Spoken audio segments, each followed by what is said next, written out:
we make a wish.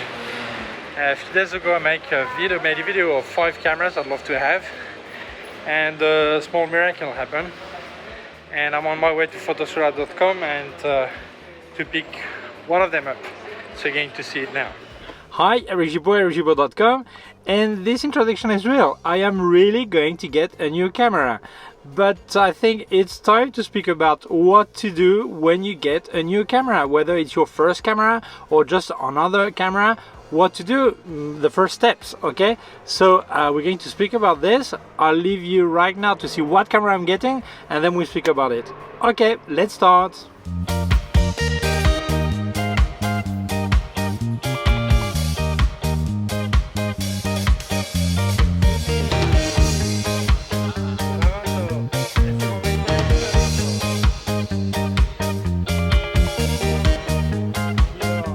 Now a small miracle. My friend Sunil here, Fujifilm X100V. So now you know which camera I'm getting. Okay. So here it is, Fujifilm X100V. I'm not going to get into details on how I got it. I'm just very thankful. I cannot say much more. Okay. This is a strap by Claudia Reyes. By the way, her website. Online shopping is being rebuilt, but soon they will be available again online. Okay, so I'm not going to speak about this camera. I made a review of this camera. I'll leave you this, not this one, but the model I reviewed then. I'll leave you a link here. I'm going to speak about the steps you need to do when you have a new camera, whether you bought it new or secondhand, doesn't matter. There are several things you should do, and some people don't do it, and then one day they have some problems and they regret not to have done them. So let's speak about that. So it doesn't matter if it's secondhand or new, but the first step is to check all what you get, okay? What you got in the box, or if there's no box, what they sold you as secondhand and what they told you would be there. Make sure everything is there. If it's new, it's in the box, well, check that everything is there. What normally makers, on the website, they say what's included in the box, or outside the box it's written. Check that everything is there, okay?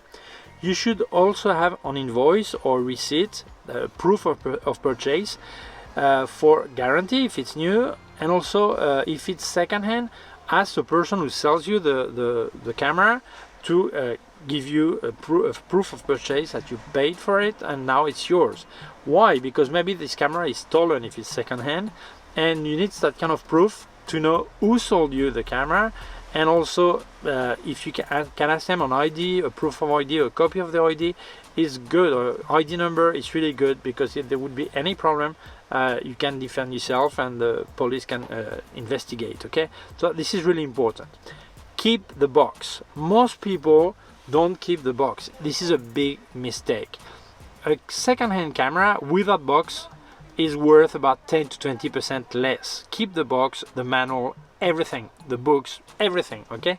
If it takes too much space, just make it flat. A box, you can actually open it, cardboard, you make it flat, okay? And you keep it along with the invoice or the proof of purchase. Really important. Well, I also want to say a big hi to Photosura, who have been buying gear for the last 20 years.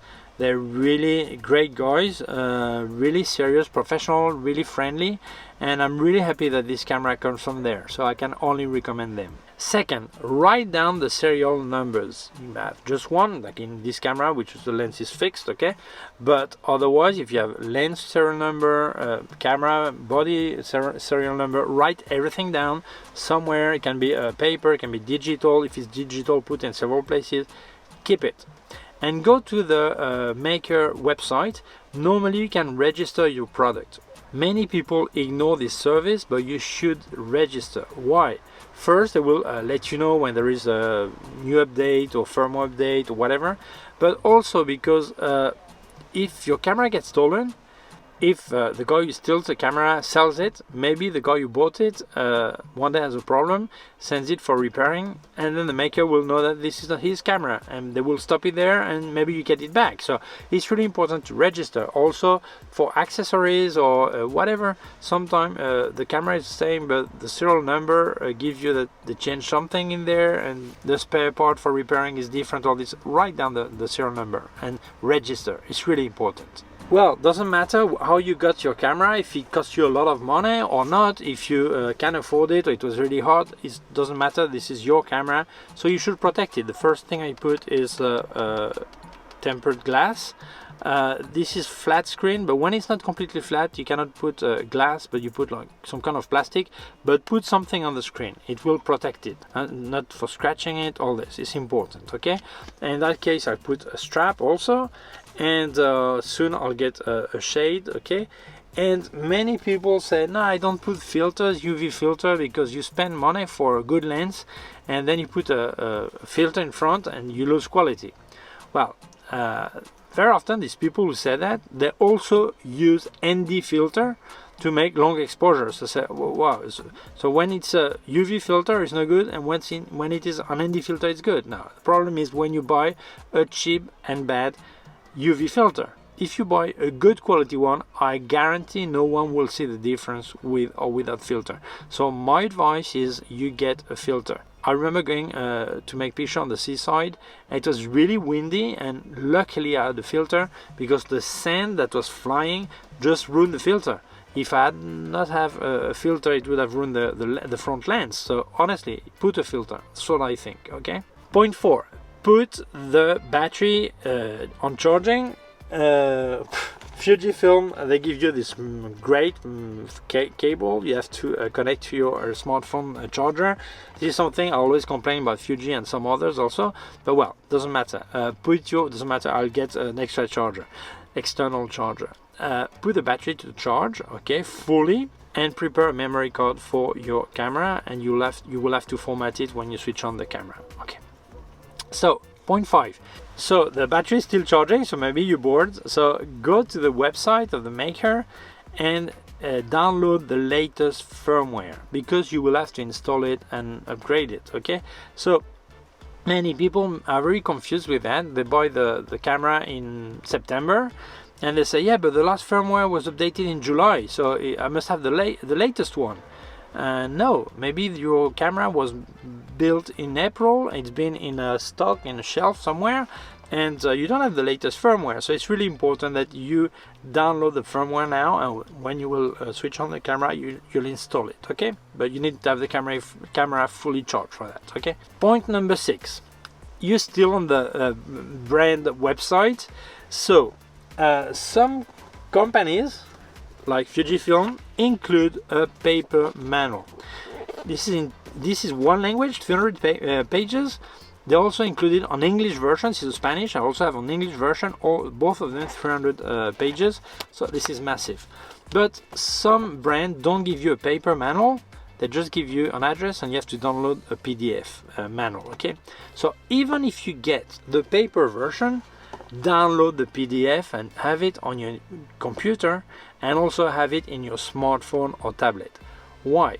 Because maybe you go out making pictures and you have a doubt and you don't have the paper manual with you, but you have the PDF one. So you check on your smartphone and you look for the information, how to configure your camera or what such part or whatever, and you have the information. So although you get paper version, download a PDF version. And if you don't have a paper version, it's you to decide whether to print or not the manual.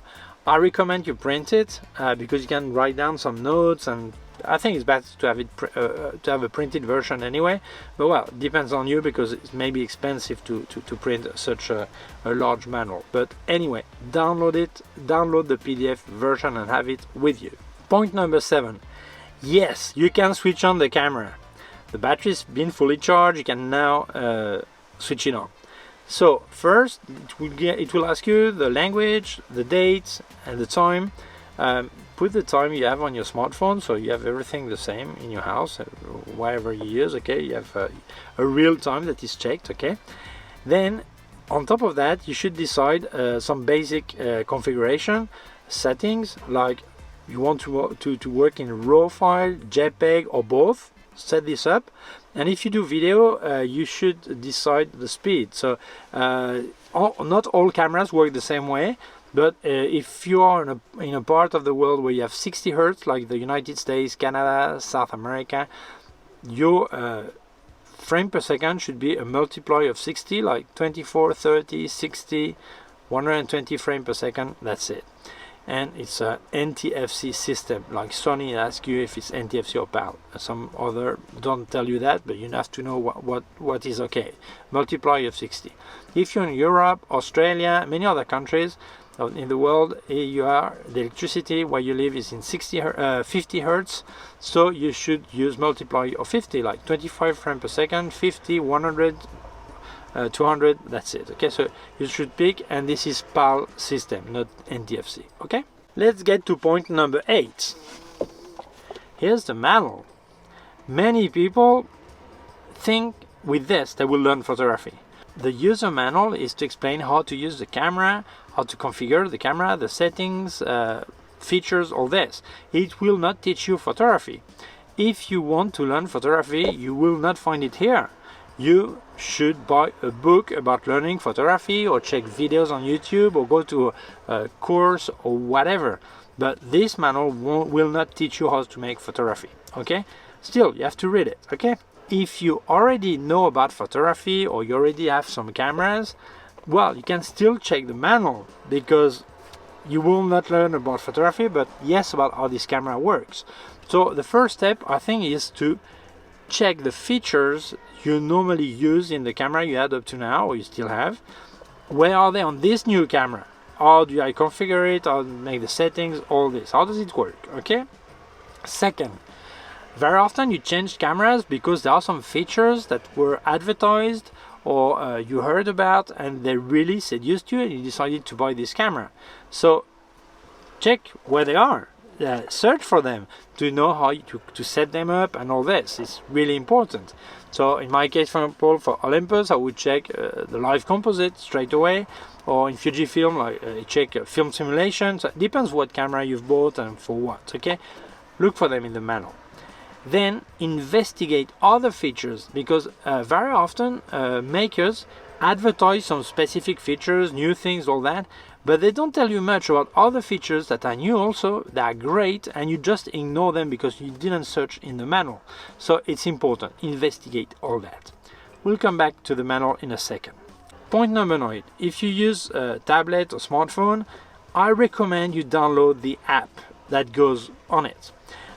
Because this way you can remote control your camera. It can be really useful, really handy to be able to transfer pictures, or make picture remotely or video remotely. Control the camera from your smartphone or tablet is always, can be, not everyone uses it, but it can be handy to have it. So download it too. Let's go back to the manual. Well, in the point number 8, the idea was to fly over the manual. Like, you get knowledge of what you have, a bit like what's in there, what it can do, so you have an idea, a general idea, because maybe there's some parts you don't actually need completely, but it's good that you know that exists, because one day you want to do something and you say, oh, by the way, yes, I think my camera can do that, there is a setting for that, so you search for it, but you know, you've seen it once. But now the second step is to get your camera in your hand, the book in the other hand, and go to the specific areas you really want to work on. Okay, for example, here there are many pages. Okay, like this. Let's say I would like to do double exposure. Okay, I look for the page where it says double exposure. I get my camera, and then I make the setting, I configure the camera, and I test at the same time. And then other features I like, do a lot of backlit pictures. Same thing, I look for backlight. If there is a feature that helps to expose all this, I search for it, and then I've got the camera. If you do that, I would say that 4 hours a day with your manual in your hand and the camera in your hand, it takes about 1 to 2 weeks to know really well your camera. And it's important to do it, because many people, they miss out some great features that they've paid for and they're not using, and that would really help them to be more comfortable when using the camera, or do things with easier, less steps to get the result they want. Okay, so it's really important that you carefully read the manual with the camera in your hand, and you cross-check what you've just read and how it works on the camera. It takes some time, but this is an investment you have to do, okay, in your time. As a professional, I would never go tomorrow to a wedding with a camera I got today. I really need to know the camera perfectly. But for amateur, maybe sometimes it's the same thing. Tomorrow is your son's birthday and you have another camera, your first camera you had before this one, and you know it perfectly. Use that camera because you cannot miss out these pictures. And the day after tomorrow, then you go with this one and test, okay? So it's important that you will go front and back testing the features, how they work, the results you get, all this, and you will get to check your manual, try manual, until you know really well your camera. And point number 11, hooray! Well, you can go out and make pictures. Really enjoy your camera, have fun, and keep learning how it works. Be every time a bit more free when using it and not stuck to the manual, not stuck to how it works. Just feel photography and make pictures. That's it. So thank you to Photosura that I've been going there for many years. So I'm really happy to have got my camera from there. Okay. So thank you to you for watching the video. If you feel it may interest other people, please share it on social networks. If you have not done it yet, please subscribe to my YouTube channel, the small button down here and also a small bell. If you click on the bell, get notified when I upload a new video.